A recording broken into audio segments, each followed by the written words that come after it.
স্বাধীনতার ৭৭ বছর পেরিয়ে গেলেও নারী স্বাধীনতা কোথায়? পরিবর্তে নারী নির্যাতন শতাব্দীর পর শতাব্দী ধরে চলে আসছে। প্রতিবাদও যেমন বাড়ছে, ঘটনাও তেমন বাড়ছে। তাহলে কোথায় খামতি? আইন না সমাজে? এই প্রশ্নের উত্তর খুঁজতে আজ আমাদের শ্রুতি নাটক লাইসেন্স। আপনাদের রায় নিশ্চয়ই জানাবেন কমেন্ট বক্সে।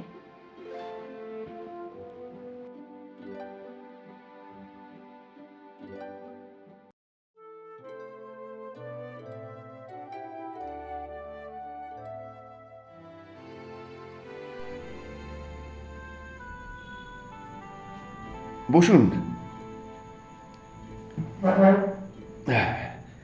হ্যাঁ, বলুন এবার। একটা বন্দুকের লাইসেন্স দরকার। হঠাৎ বন্দুকের লাইসেন্সের দরকার কেন? ব্যাস স্যার, দরকার পড়ে গেল। আচ্ছা, তো কিরকম বন্দুকের কথা ভেবেছেন? স্যার, এরকম বন্দুক যেটা দিয়ে একবারেই সামনের অপরাধীকে শেষ করে দেয়া যায়। আপনার উদ্দেশ্যটা কি ঠিক আছে? আমার উদ্দেশ্য তো ঠিক আছে, কিন্তু আজকাল কার কখন কোথায় উদ্দেশ্য বদলে যায় বলা যায় না। দেখুন ম্যাডাম, বন্দুকের লাইসেন্স নেওয়ার জন্যে পোক্ত কারণ দরকার। যেমন আপনি কত সম্পত্তির মালিক, সমাজে আপনার কার বা কাদের থেকে ভয়, আপনি সমাজে কতটা প্রতিষ্ঠিত, আপনি কে? আমি একজন মা। মা মানে? হ্যাঁ, আমার 2 মেয়ে আছে। তাদের সুরক্ষার জন্য আমার বন্দুকের লাইসেন্স চাই। কি বলছেন? আপনি এখানে আমার সময় নষ্ট করতে এসেছেন? না স্যার, আপনার সময় নষ্ট করতে আসিনি। আমাদেরই তো খারাপ সময় এসে গেছে।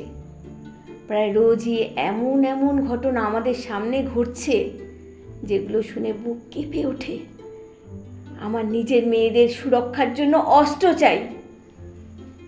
আমাদের ফর্মে এমন কোনো কলম নেই যেখানে বলা আছে যার যার 2টো মেয়ে আছে তাদের অস্ত্র বা বন্দুক দিতে হবে। নেই তো কলম বানান নতুন করে। তার জন্যে কলম না, আইন আছে। কোথায় আইন? কখনো নাবালক বলে কখনো প্রমাণের অভাবে অপরাধী তো ছাড়া পেয়েই যাচ্ছে। আপনি কি বলতে চান? আমাদের যে আইনি ব্যবস্থা আছে সেটা ঠিক না? অপরাধীদের উচিত শাস্তি দেওয়া হচ্ছে না? হয় স্যার, কিন্তু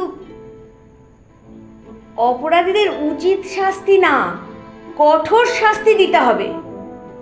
এই উচিত শাস্তি দেওয়ার দরুন সেই একই অপরাধ দিনের পর দিন, মাসের পর মাস, বছরের পর বছর হয়েই চলেছে। আপনি বলতে কি চাইছেন যে আমাদের আইনের ব্যবস্থাতে কিছু খামতি আছে? মানে ইটস নট সাফিসিয়েন্ট? আইনের ব্যবস্থায় ভুল নেই, কিন্তু শাস্তির প্রক্রিয়ায় ভুল আছে। অপরাধীদের এমন কঠোর শাস্তি দেওয়া উচিত যাতে অন্য অপরাধীরা শিউরে ওঠে, তাদের কাছে একটা দৃষ্টান্তমূলক শাস্তি হয়ে থাকে। তাহলে আপনি বলতে চাইছেন এখন আপনি হাতে বন্দুক নিয়ে সেই সব অপরাধীদের শাস্তি দিতে যাবেন? আমি কোথাও যাচ্ছি না। আমি তো শুধু আমার মেয়েদের জন্য, যারা সারাক্ষণ বাইরে যায়, কখনো পড়তে, কখনো বাজার দোকানে, বিভিন্ন কাজে বেরোতে হয়, আমি শুধু তাদের সুরক্ষার জন্য বন্দুকের লাইসেন্স চাইতে এসেছি। ম্যাডাম, আপনি একটা জিনিস বুঝতে পারছেন না কেন? যে আপনাকে হাতে বন্দুক নিয়ে ন্যায় বিচার করতে হবে না, তার জন্যে আরো অনেক মাধ্যম আছে। আপনি আপনার কথা সেই সব মাধ্যমে রাখতে পারেন। কি মাধ্যম? সোশ্যাল মিডিয়া আছে, আপনি সেখানে আপনার কথা বলতে পারেন। সোশ্যাল মিডিয়াতে কথা ওঠে, লোকে রাস্তায় নামে, আওয়াজ তোলে, মোমবাতি মিছিল করে, এমনকি পুলিশ ডিপার্টমেন্টের কাজ অনেকটাই এগিয়ে দেয় তারা।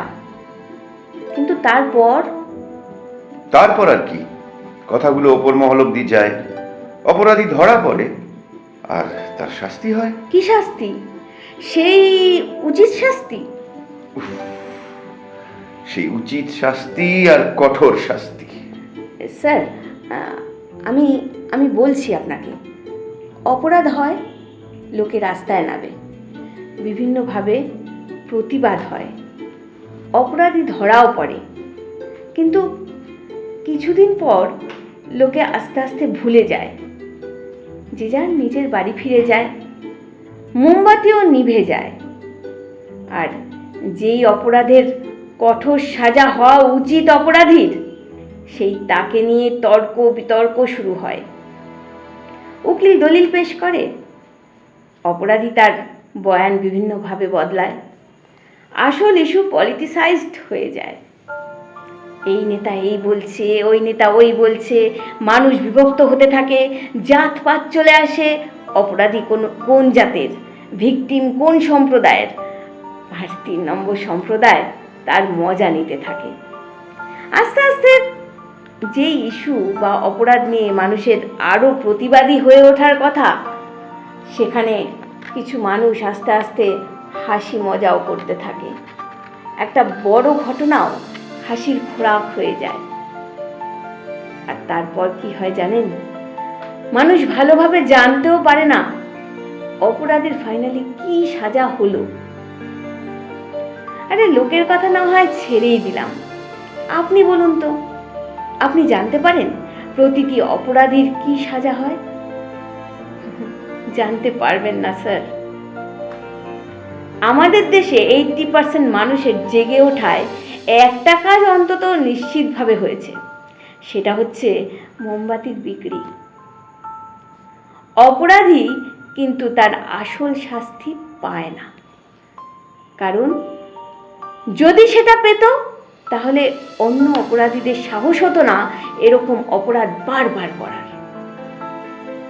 তাই স্যার রিকোয়েস্ট করছি, আমার 2 মেয়ের সুরক্ষার জন্য আমায় বন্দুকের লাইসেন্স দিন। ম্যাডাম, আপনিও জানেন বন্দুকের লাইসেন্স আমি আপনাকে দিতে পারব না। তবে আজ আপনার কথাতে আমার বিবেককে নাড়া দিয়েছে, তাই আমি একটা কথা আপনাকে দিতে পারি, যে আমি সব সময় এই আইনি প্রক্রিয়ার বিরুদ্ধে যখনই প্রয়োজন হবে রুখে দাঁড়াবো আর প্রতিবাদ করব। হ্যাঁ, আমিও জানি আপনি বন্দুকের লাইসেন্স আমাকে দিতে পারবেন না, তবে আমার কথায় আপনার বিবেকের যে উন্মোচন হয়েছে তার জন্য অসংখ্য ধন্যবাদ। প্রতিবাদী কণ্ঠস্বরই সুস্থ সমাজ করতে পারে।